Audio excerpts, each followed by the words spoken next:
Kalau kita bicara tentang pembuatan sebuah karya, pasti mungkin juga ada yang pengen tahu seperti apa sih dapur di belakangnya. Jadi semua foto-foto saya, wedding, portrait, kemudian microstock fotografi itu dibuat dengan keadaan ruangan yang sangat sederhana. Jadi di video kali ini saya akan share kepada teman-teman semua tentang gudangnya saya. Jadi piece of zen, jadi semacam kawah candra di mukanya saya ketika saya bekerja. Stay tune guys!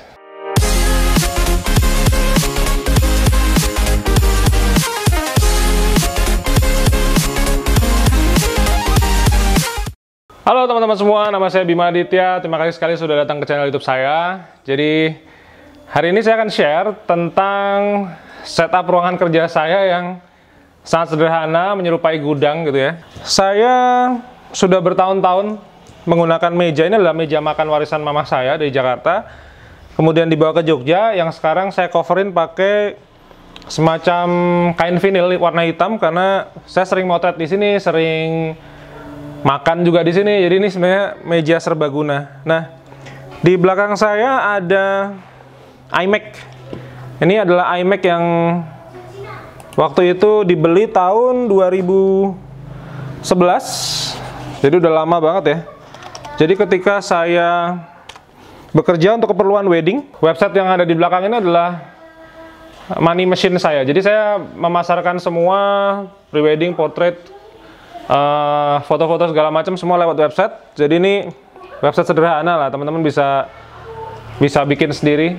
Kalau yang mau bikin sesuai seperti saya ini, link domain sama hostingnya ada di bawah. Itu saya pakai Bluehost sudah berapa tahun? 5 tahun lebih. Sudah alhamdulillah sih anti pembajakan. Dari situ saya punya satu box tas kamera di sini. Ini peralatannya sangat sederhana. Jadi saya itu belum memiliki sebuah kamera profesional yang proper. Kenapa begitu? Karena pasca dulu saya jatuh bangkrut, saya jadi jarang motret. Pada waktu itu setahun cuma 4-5 kali motret. Ya ada yang $2.500, ada yang 2.000, ada yang 5 ribuan dolar. Cuman saya pikir kan bangkit dari sebuah kebangkrutan itu kan nggak gampang ya. Jadi berapapun duit yang kita pakai, pasti saya bayarin utangnya dulu ke bank. Intinya saya mau beresin lah semua utang-utang sehingga saya nggak pernah punya kamera. Kamera satu-satunya yang saya pakai adalah kamera EOS M yang saya pakai ngevlog ini dengan 3 lensa. Ini yang saya pakai buat ngevlog itu adalah lensa 35 mili. Kemarin di prewedding pertama saya pada waktu pandemi ya, pakai baju Jawa itu pakai lensa itu. Saya juga pakai lensa 22 mili. Ini ada lensa 1855. Nah ini karena katanya sih kalau EOS M yang sekarang 1545 kalau nggak salah, cuman saya dapat yang 1855. Dari sini saya punya charger nih buat EOS M. Kemudian saya punya Gorilla Pod ya buat nemplok-nemplokin kamera ini. Kalau misalnya istri saya pas lagi susah angle-nya saya pakai itu. Saya punya mikrofon satu Boya. Ini bisa dicopot. Ini buat ngevlog sama buat ngasih satu behind the scene atau interview ke klien-klien saya. Jadi ketika saya kemarin ke Maldives itu begitu udah selesai kita lunch bareng, biasanya istri saya tanya, "What do you say about our wedding photo shoot?" Terus dia nanti biasanya kliennya ngomong, "Oke. I think you guys are amazing. Yeah, Bima is very good at taking photos, and you as his assistant, okay, you help me do the makeup, do the hairstyles. All this is like just let you do whatever you want, but the end results came out was very good because we came here without the hairstyle, makeup. We really got no idea. So you are really very good." Jadi ngomong babibu gitu, intinya itu adalah sebuah review atau testimoni yang bersifat verbal, di mana saya upload juga ke YouTube. Jadi ada beberapa klien kemarin, ada orang India minta saya ke Maldives juga, kadang ngeliatnya lewat YouTube gitu. Saya punya 3 macam lighting di sini. Jadi saya suka sekali dengan continuous light. Ini masih bisa nyala apa enggak ya? Oh baterainya entek. Jadi di sini ini LED cuma dengan 2 baterai, warnanya putih. Kemudian yang ini adalah LED dengan 6 baterai sampai jebol. Udah saya bawa kemana-mana nih. Ini warnanya kuning. Jadi sebenarnya ini bisa dibuka gelnya, ini putih, ini kuning. Kemudian saya punya flash. Jadi pada waktu itu saya motret di Ancol, Jakarta. Jadi ini tujuan flashnya itu kalau kita motret bukan terus ini ditaruh di kamera gitu, bukan. Jadi saya menggunakan istilah namanya off kamera, apa ya? Off apa gitu, lupa saya. Istilahnya aja lupa, yang penting pokoknya hasilnya. Jadi yang teman-teman saksikan di sini adalah foto pada waktu saya motret di Ancol, Jakarta. Jadi caranya begini, ini flash ini tuh ada kayak semacam infrarednya. Jadi ketika saya punya namanya alat, namanya wireless sama receiver, wireless trigger ya, itu ketika dia nggak nempel di kamera, ini kameranya saya pencet crack gitu, lampunya bisa nyala sendiri, crut, gitu. Nah intinya gitu. Karena saya tuh nggak begitu mahir dengan menggunakan lighting, makanya seperti video kemarin kan saya udah share ya, saya termasuk fotografer yang cukup on sebenarnya untuk menggunakan lighting. Cuman dengan segenap kemampuan yang saya miliki ya, saya mencoba berdamai dengan keonan saya menggunakan lighting. Saya banyak menggunakan lampu namanya continuous light. Jadi bukan nge-flash straight gitu, bukan gitu, tapi dia nyala. Kayak sekarang nih, kayak saya punya lampu kuning di depan nih kan nyala terus, ini namanya continuous, jadi nyala terus. Sehingga pada waktu itu saya sempat motret portrait untuk bride di Maldives pada waktu itu. Ini yang foto teman-teman saksikan ini fotonya di kamar mandi. Jadi ceritanya si bride saya itu namanya Diki, dia orang Hong Kong. Dia saya suruh duduk di sebuah apa ya, dinding, ada kusen jendela di belakangnya, ada kusen, ini kan teman-teman lihat ya. Terus saya nyemplung ke bathtubnya, terus saya foto di situ. Nah itu sampai ada, kalau teman-teman lihat kan ada semacam apa ya, kayak besi, itu sebenarnya adalah kerannya. Nah itu saya foto dengan menggunakan ini, hanya dengan menggunakan ini, lampu ini. Lalu kemudian saya selalu punya kayak baterai cadangan gini, saya selalu pakai baterai cadangan, blower ini saya pakai. Nanti habis ini saya akan ceritain kenapa saya belum membeli kamera profesional. Saya baru mau beli mungkin sekitar 1-2 bulan ke depan, cuman kenapa selama 5 tahun ini saya tidak membeli dan memilih menyewa, saya akan bahas setelah ini. Baik, selanjutnya saya akan coba share tentang, ini bukan tips fotografi ya, ini sebenarnya lebih ke arah apa ya, ilmu ekonomi ya. Jadi semua alat ini belajar dari kesalahan saya. Jadi dulu saya ceritanya pada waktu bangkrut, saya bangkrut ya, namanya juga bangkrut ya, nggak punya duit, saya jual-jual alat. Cuman habis itu saya nggak bisa beli. Kenapa nggak bisa beli? Karena saya tidak memperhitungkan namanya nilai ekonomis barang. Jadi gini, saya tuh kalau motret untuk keperluan wedding, kayak misalnya ini foto yang saya hasilkan ini ada di Bali. Oke, saya ada di villa daerah Uluwatu. Kemudian foto berikutnya yang teman-teman saksikan ini adalah foto portrait pada waktu musim dingin di Hong Kong. Saya motret Causeway Bay, kemudian ke North Point, kemudian saya ke Avenue of Stars, ini semuanya saya motret di sini. Lalu foto berikutnya ini saya motret di sebuah resort namanya Angsana Villa Varu. Nah inilah foto yang dulu sebelum saya terjun di Shutterstock, saya pernah dibeli fotonya ini senilai $86, jadi sekitar 1 jutaan. Nah dari situlah saya berpikir begini, ini kalau foto wedding saya aja bisa laku 1 juta per download, bagaimana caranya saya tuh bahkan dibayar 1 sen nggak masalah. Jadi sekarang dari 25 sen menjadi 10 sen saya itu no problem. Karena gini, konsepnya adalah foto itu dibeli secara pasif. Jadi ketika saya tidak sedang bekerja, buat saya itu adalah sebuah sistem yang bagus, itu passive income. Makanya saya dari platform itu kemudian saya masuk ke Shutterstock, sehingga kemudian foto-foto semua yang sudah saya retailin gitu. Nah dari situ saya kemudian pengen share ke teman-teman semua bahwa setiap kali saya pemotret itu sebenarnya ada nilai ekonomis barang yang kemudian menurun. Kenapa menurun? Karena kan kalau kamera itu kan ada shutter account ya, di cekrek itu lama-lama intinya kamera dan lensa itu kan rusak.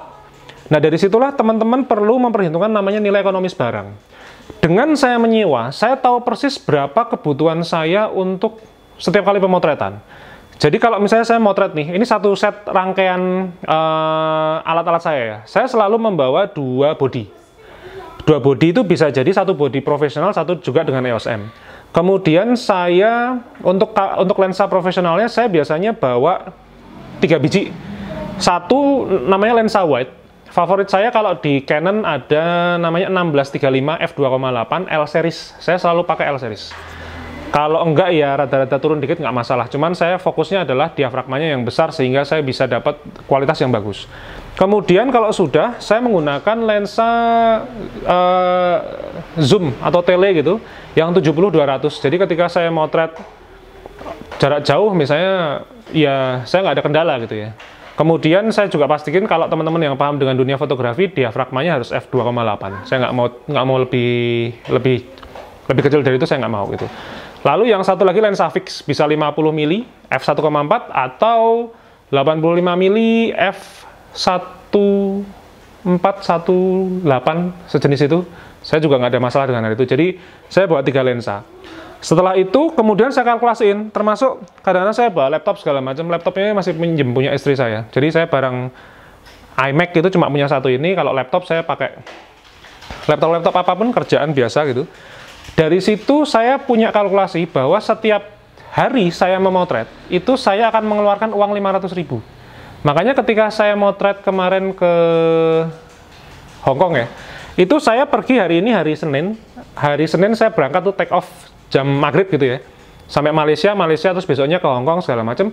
Itu hari Jumatnya, Jumat sore saya sudah sampai Jogja. Nah, dari sebuah trip selama 5 hari, itu kehitung. Setiap hari saya keluarin 500 sampai 600 ribu. Jadi, kalau 1, 2, 3, 4, 5 udah kehitung. Jadi, pengeluaran saya yang harus saya tabung itu antara 500 ribu sampai 500 kali 5, 2,5 juta sampai 3 juta setiap 5 hari trip. Nah, ini yang kebanyakan fotografer nggak ngitung. Sekarang saya ngitung, sekarang saya sudah punya hampir cukup uang untuk membeli sebuah peralatan yang baru gitu. Dari setiap kali saya memotret, harusnya setiap kali memotret nih 5 hari gitu. Atau misalnya sehari ya 500 ribu harus nabung. Kalau saya motretnya 2 hari ya 1 juta saya harus nabung. Nah, masalahnya saya motret kalau misalnya antar negara butuh waktu sekitar 5 sampai 7 hari. Maka harus nabung antara 2,5 sampai mungkin 3,5 juta. Uang itu saya tabung terus, sehingga nantinya saya bisa membeli sebuah peralatan yang baru. Nah, itulah yang bisa saya share tentang namanya nilai ekonomis barang. Kayak ini, iMac saya ini juga bentar lagi, karena saya mau pindah Melbourne, saya mau sekolah, iMac-nya saya jual, saya ganti MacBook Pro, sehingga saya bisa bekerja dimanapun. Kalau ini, dulu pernah saya bawa naik pesawat, waktu itu bikin company profile-nya PT PP Persero. Jadi saya pernah di-hire untuk bikin company profile selama 1 minggu. Saya bawa iMac karena mau nggak mau si GM-nya PP Persero di situ mau setelah 7 hari recording, dokumentasinya harus jadi. Pada waktu itu saya bikin dokumentasi namanya Islamic Center Nunukan, jadi namanya ICN. Kita bicara tentang microstock, teman-teman pernah lihat foto saya motret wortel, motret brokoli yang ini ada di samping ini, saya bikinnya juga di sini. Nah, ini seperti yang sudah teman-teman bikin di rumah pasti udah pada punya kan. Ini saya ambilin sebuah kotak ajaib. Ini namanya kotak sakral. Nah, ini saya taruh di sini. Jadi ketika ini kotak sakral, ini kan tadi lihat ya, brokoli pakai background kuning itu ya kayak gini. Jadi ketika saya memotret, biasanya sih saya ambil sesi pemotretan kalau pas di sini ya. Setelah anak-anak saya tidur, nih anak-anak saya lagi pada main PlayStation di depan. Nah, di samping saya persis ini adalah Boma House pertama. Jadi guest house saya pertama kali di sini. Jadi ketika saya kerja gitu, kadang-kadang tamu saya bilang, Bima, I want to ask you something. So how to go to Borobudur? Terus saya bilang, oh ya, you can take the bus, bla bla bla bla gitu. Terus jadi dia tahu persis saya bekerja di sini. Nah, uniknya saya berbisnis di hospitality itu begitu.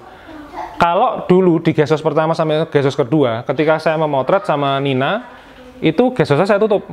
Karena saya nggak punya karyawan. Boro-boro punya karyawan, habis bangkrut, punya karyawan dari mana gitu. Nah, dari situ setelah itu guest house ketiga yang di Cendela sama 10 itu alhamdulillah sudah punya karyawan. Jadi ketika saya memotret, kemarin saya ke Singapura motret, ya coffee shop sama hotel tetap jalan gitu. Nah, itu adalah sebuah pengembangan yang alhamdulillah sampai sekarang Allah bisa memberikan sebuah berkahnya untuk saya dan keluarga. Jadi mudah-mudahan teman-teman bisa memahami bahwa kalau teman-teman yang suka memuji bahwa Mas fotonya bagus, saya bilang terima kasih sekali, itu sebuah apresiasi yang luar biasa buat saya. Itu semua foto wedding, foto portrait, semua foto microstock fotografi. Kalau pas lagi butuh, nggak mau keluar kemana-mana ya, saya nggak mau ke Cendela, nggak mau ke 10 ya, saya kerjanya di sini. Jadi mudah-mudahan teman-teman bisa terinspirasi, silahkan manfaatkan garasi rumah, terus kemudian kamar-kamar nganggur, kamar kosong gitu untuk bekerja, berkarya apapun dari rumah. Jadi bisa pakai website, bisa pakai Shutterstock, bisa pakai YouTube, apapun sih sebenarnya. Karena yang saya yakini begini sih, sekarang itu kita di masa pandemi, teman-teman bisa menghasilkan Rp10.000 sehari aja udah bagus. Artinya Rp300.000 sebulan. Karena saya yakin, ya bukan yakin lagi, orang teman saya sendiri juga udah mulai kesulitan keuangan kan di masa pandemi. Jadi berapapun lah, kayak kemarin 3 foto saya dari Maldives, waktu itu saya nginep di Lux South Ari Atoll Maldives ya. Itu 3 foto saya dibeli dari Tel Aviv, Israel. Ya alhamdulillah gitu. Karena berapapun duit yang bisa teman-teman hasilkan, misalnya setiap bulan bisa payout $35, bisa payout mungkin 50. Kadang-kadang saya juga nggak payout juga bisa, karena kurang sedikit ya nggak bisa payout kan. Kemudian bisa payout misalnya 1 juta, 2 juta, ya disyukuri aja. Karena banyak saudara-saudara kita di luar sana yang bahkan setiap hari udah mukanya merengut, udah pusing lah karena nggak ada duit guys. Jadi ya gimana ya, mau ngarepin BLT pemerintah, ya kalau pas dapat, kalau nggak dapat ya masuk ya kita mau ngamuk-ngamuk kan, ya nggak juga gitu. Teman-teman yang kepengen beli kaos Noise Artifact ini, kemarin ada beberapa orang yang tanya, ini ada linknya di bawah ya teman-teman. Noise Artifact ini adalah kaos pribadi saya yang saya bikin sendiri karena rasa sakit hati yang tidak tertandingi, maksudnya begitu. Nah, teman-teman bisa beli di bawah, nanti ada linknya ke Tokopedia. Nah, ini ada bebas ongkirnya, karena harganya kan di atas 50.000 ya. Dari mulai 100 sampai 130 atau 135 tergantung size. Nah, ini teman-teman bisa beli nih, kaos Noise Artifact ini, linknya di bawah, nanti lewat Tokopedia. Jadi, sekali lagi terima kasih teman-teman sudah berkenan melihat dapur gudangnya tempat antah berantah saya berkarya di sini. Mudah-mudahan teman-teman juga terus berkarya di rumah. Semangat, kita cari duit bareng-bareng buat istri, anak-anak, keluarga, orang tua di rumah. Semoga video kali ini bermanfaat guys. Kita ketemu lagi di video berikutnya.